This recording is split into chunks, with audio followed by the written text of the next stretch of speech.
عورت کی طرف میلان کا نتیجہ صرف اور صرف شر ہی شر ہے۔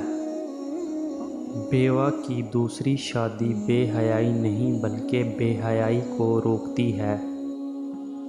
محبت کی گہری جھیل ہر عورت کے اندر چھپی ہوتی ہے، ضرورت اس جھیل میں پتھر پھینکنے کی ہے۔ دولت عورت کے پیچھے آتی ہے، فاختہ کا پرس عورت کے پلو سے باندھ دو، دولت پیچھے پیچھے آئے گی۔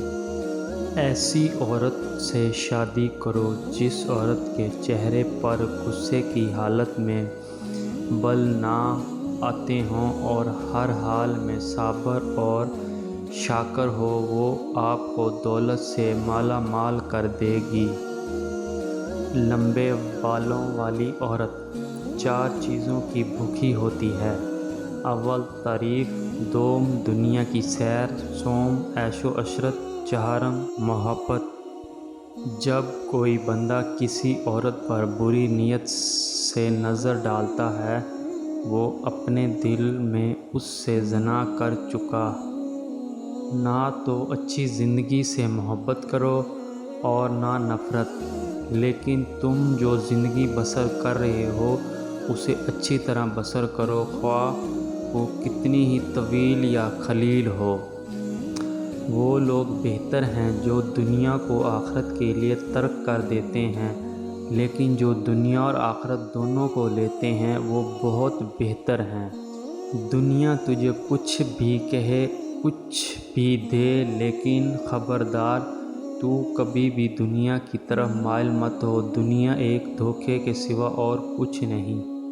عقل گناہ کے وقت اپنا کام چھوڑ دیتی ہے، بصیرت ضمیر کو زندہ رکھتی ہے۔